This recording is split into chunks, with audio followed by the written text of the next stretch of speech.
Welcome back to the number one podcast in the world. Last time we talked about drama. This time we're going to be talking about short stories and essays. And may I tell you, this unit was jam packed, all the way from the education debate to Apocalypse Now. There is so much information we are going to talk about. So buckle up your seats and prepare for the ride. Adrian, would you like to start us off? Sure. I'll start us off by talking about the short story that I feel like I learned the most and connected with the most, and that was the necklace. And what I think like the main message of the story is, and like what the author was trying to tell us, is that you should just be honest and like speak up. And also like a big part of like us like growing up and like being mature is like owning up to your mistakes and like realizing when like you've done something wrong. And if the main character from the story, if she just confessed that she lost the necklace, then that person would have just said, "Oh, well, it was just like a fake one, so like you can just like pay it off, and it won't be that much." But instead, she had to put herself through years, like 10 years of a Misery. hard labor, just for it to like all be for nothing in the end. And then she had to like live with that for the rest of her life too, which is terrible.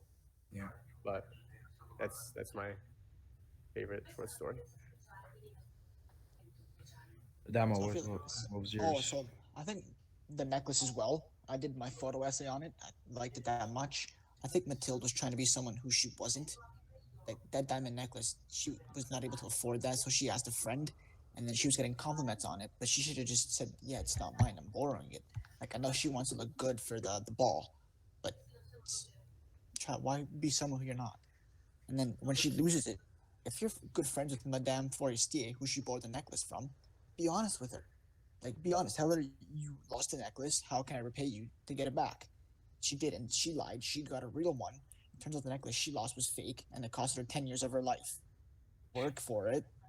Pay Yeah. back all the dues that she paid. It took her 10 years to do. If she told the truth, she would have just realized it was a fake necklace, and all would have been fine. Yeah, I think you telling, literally just owning up saves 10 years of this absolute misery. I don't know. Exactly. Always tell the truth. The truth will come out eventually. And it came out, and it hurt Mathilde. Or not Mathilde, sorry. Yeah, it was Mathilde. Mm-hmm. Well, I'm gonna go away from the short stories,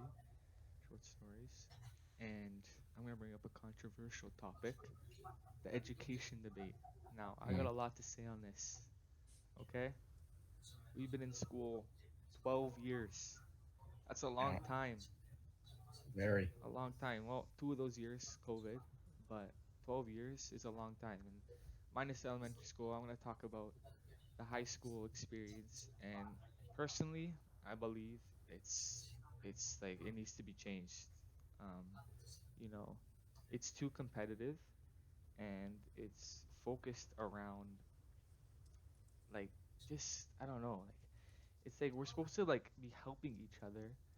Instead, we're competing against each other basically to, win these awards and stand out. And obviously, like, that's needed, like awards, obviously, good accomplishments. People work hard, they should be recognized for their hard work. But I feel like, I don't know, the system's based too much on memorization and not enough on actual learning. Like, take, for example, Finland. They have no homework. And I believe And they don't even have standardized testing. yeah, to add on Finland too, it's a 4 day week. Yeah, yeah. Uh, Oh, yeah. That's right. so Yeah, Yes. I don't know. Like,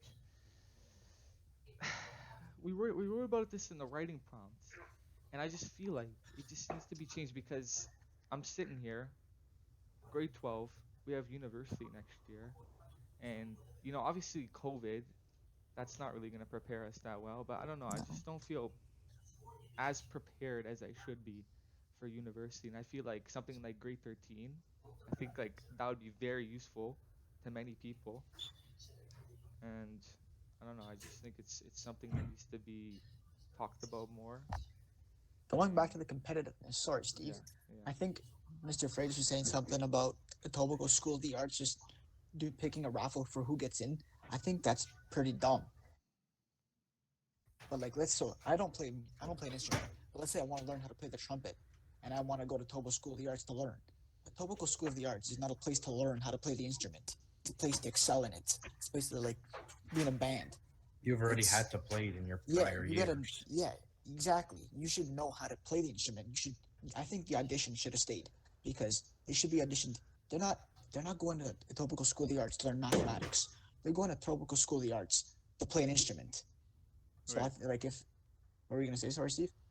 Oh no, no, you can go on.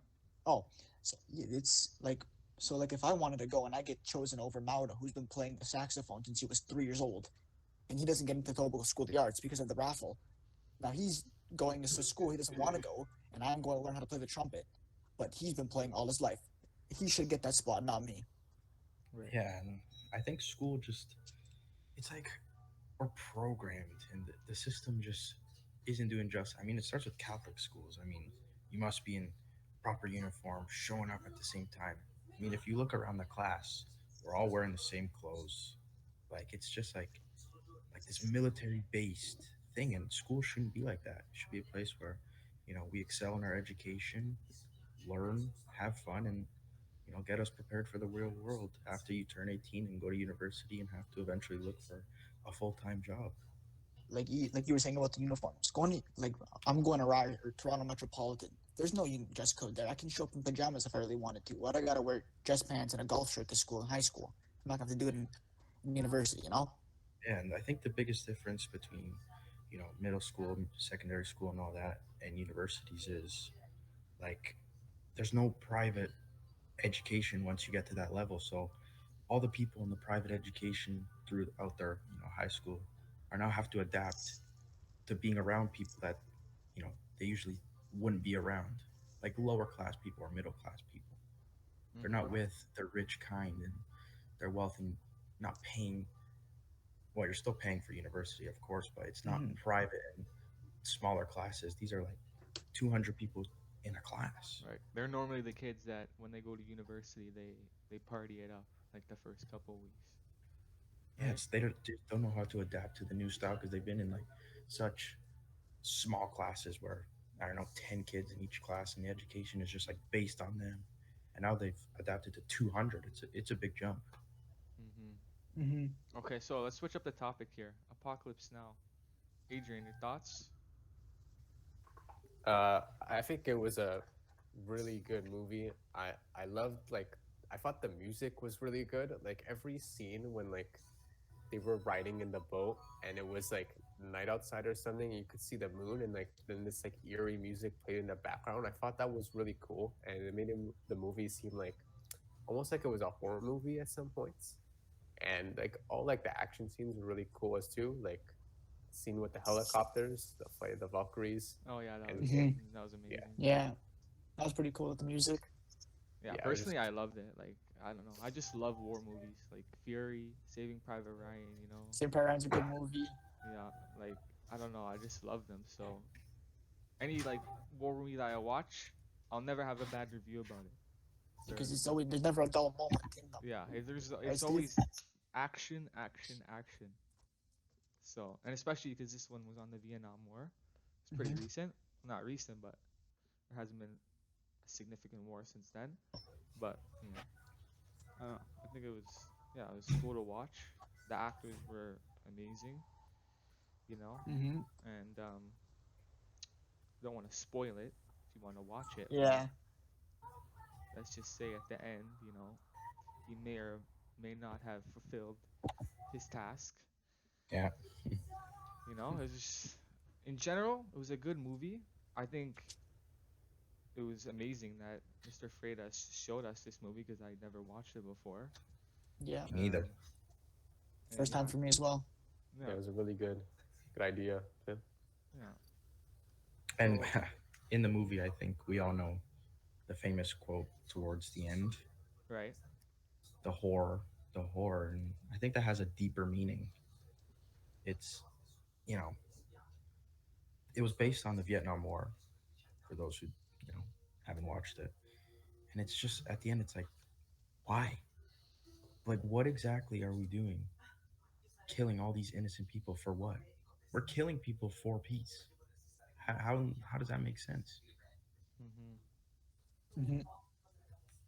I don't know. That's just my thoughts. Right. Okay, so quickly, I'm just gonna ask you guys, like the last podcast, some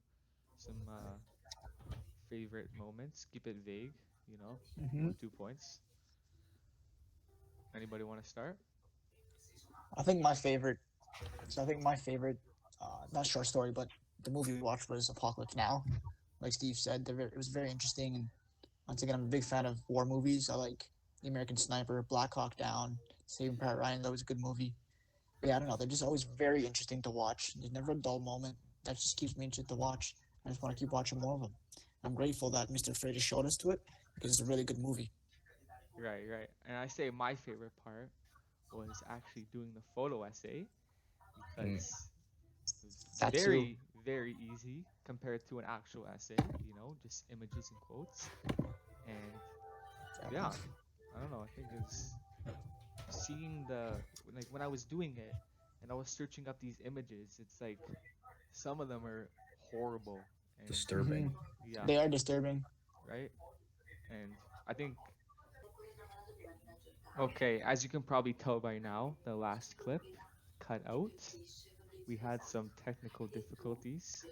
Um, let's just say we'll probably never be using Google Meet again, but you know, that's here nor there. But as I was saying, when I was doing my photo essay on the road to Berlin, you know, I was looking at these images while putting them into my slides, and some of them are very gruesome and they're hard to look at, and it really goes to show you that these men are basically being used as puppets for America and whoever was involved in this war.